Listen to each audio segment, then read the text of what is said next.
1 millier de soldats français déployés en Centrafrique. Ce sera chose faite après l'aval de l'ONU la semaine prochaine, si tout va bien. Ce soir, Laurent Fabius a reçu les ONG au Quai d'Orsay. Il y a urgence, car la situation est critique sur place, dit-il.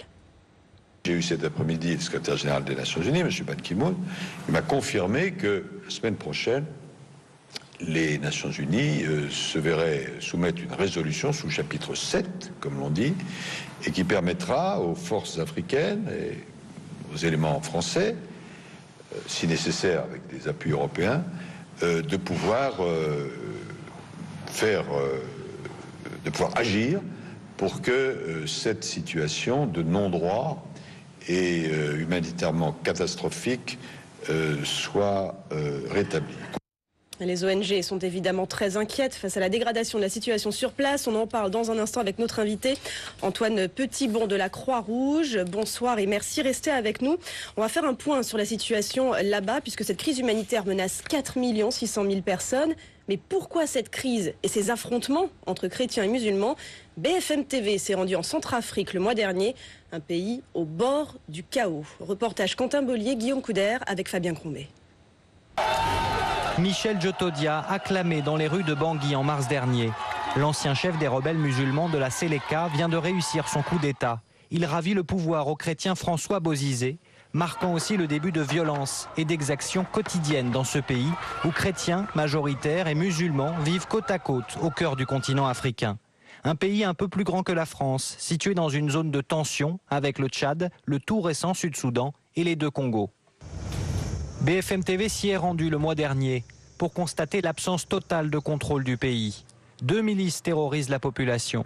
Les musulmans de la Seleka, ancienne troupe présidentielle pourtant dissoute, qui s'en prennent aux paysans chrétiens. Et les anti-Balaka, proches de l'ancien président, qui eux terrorisent la minorité musulmane. Au milieu, une force africaine, aux effectifs insuffisants, qui tente de protéger la population. Dans ce pays, tous vivent dans la peur. Les villages sont désertés. Plusieurs dizaines de milliers de personnes se cacheraient dans la forêt. Ce n'est pas pour rien qu'on s'est retranché dans la brousse. C'est pour se mettre à l'abri de la Seleka. S'ils viennent ici, c'est pour nous tuer, violer les femmes et nous piller. D'autres réfugiés s'entassent dans les villes, comme ici à Bosangoa, un campement de fortune autour de l'église. Les conditions d'hygiène sont déplorables et font craindre une épidémie de choléra. Le paludisme, lui, sévit déjà. Et la mortalité infantile, parmi les plus élevées du monde, continue de progresser. Voilà donc pour le bilan de la situation là-bas. Antoine Petitbon, bonsoir. Vous êtes donc le responsable des programmes internationaux de la Croix-Rouge française. Vous avez participé tout à l'heure à cette réunion avec Laurent Fabius. Que vous a dit le ministre des Affaires étrangères? Comment ça s'est passé? Bien, bonsoir tout d'abord. Ça s'est orchestré très naturellement dans une réunion de coordination tout à fait naturelle, d'un dialogue entre l'État français et puis les opérateurs ONG qui travaillent actuellement en République centrafricaine. Les informations qui ont été livrées à ce stade ne sont pas plus détaillées que ce que vous en a rapporté, me semble-t-il, le ministre lui-même il y a quelques minutes. Nous attendons une décision du Conseil de sécurité des Nations Unies, de sorte à pouvoir effectivement faire parvenir des troupes françaises sur le terrain afin de sécuriser quelques spots qui ont besoin franchement d'être pris en charge. On constate d'insécurité latente de grande nature dans ce pays depuis plusieurs mois. On est tous, la communauté des opérateurs de solidarité internationale, très heureux que la voix française ait été finalement entendue, puisque à de nombreuses reprises nous avons interpellé ces organes-là de sorte à ce que quelque chose soit fait. Donc voilà où nous en sommes. Antoine Petitbon, la Croix-Rouge est bien sûr présente là-bas. On parle de massacres, de milices qui commettent des exactions, de crimes de guerre, voire de crimes contre l'humanité. Vous nous confirmez ce climat de terreur sur place ? Ce que je peux vous confirmer, c'est que nous n'avons plus accès à nos bénéficiaires dans certains endroits, notamment sur les villes avoisinantes Bangui. Ce que je pouvais vous confirmer, c'est que nous avons, notamment sur Bangui, nous prenons en charge les personnes vivant sous VIH et que nous avons eu une chute drastique de nos bénéficiaires parce que les gens n'ont pas pu venir se rendre régulièrement prendre leur traitement, et pour les maladies chroniques, ça pose un problème. Après, il y a bien longtemps que les expatriés ne sont plus sur les zones rouges puisque leur présence n'est plus tolérée et que les risques sécuritaires sont trop importants à ce qu'on maintienne une présence à ce seul titre. Rappelons en effet que 1250 Français vivent en Centrafrique. Alors pour venir à la question humanitaire en tant que telle, on parle de 400 000 déplacés, 60 000 réfugiés dans les États voisins. Une fois qu'il y aura ce feu vert de l'ONU et que vous pourrez aller sur place, quelle va être la priorité, l'organisation à mettre en place ?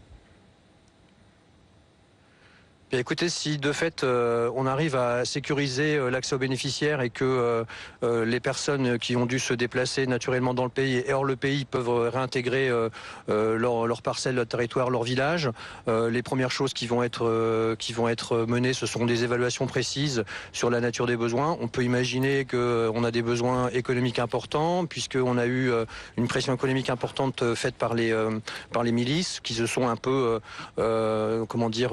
servis sur les populations pour pouvoir vivre. Donc il y a sans doute un désœuvrement important économique, des problèmes de santé évidents, des problèmes d'accès à l'eau puisque c'était déjà récurrent antérieurement aux événements de mars-avril. Donc une problématique assez connue de tous les opérateurs humanitaires de prise en charge de réfugiés qui reviennent prendre place dans leur lieu d'habitation et qui vont avoir des besoins de santé primaire, des besoins tout à fait primordiaux d'accès à des produits essentiels et voilà ce genre de choses. Des risques d'épidémie bien sûr, un risque de famine aussi. Le ministre lui-même évoquait 1 500 000 personnes dans le dénuement le plus total. Je pense que ce sont des chiffres que je ne peux pas confirmer à mon échelle. Moi, en tous les cas, ce que je sais, c'est qu'on a des rapports qui sont effectivement relativement alarmants depuis plusieurs mois, voire plus, on va dire, puisque depuis mars, on a déjà une situation sécuritaire tellement importante qu'on a des populations qui ont dû se déplacer de façon massive. Ce que je sais, c'est que le mouvement Croix-Rouge, donc la Fédération internationale, le Croix-Rouge de Centrafrique, la Croix-Rouge française et d'autres sociétés nationales qui sont présentes dans ce pays affrontent des problèmes d'accès aux bénéficiaires importants avec des constats de fuite massive de population. Maintenant, des chiffres aussi précis que cela, à l'échelle de ce pays-là, c'est un peu complexe tout de même. Merci beaucoup Antoine Petitbon d'avoir été en direct avec nous sur BFM TV. Je rappelle que vous êtes le responsable des programmes internationaux de la Croix-Rouge. Merci à David Bouteiller qui vous accompagne.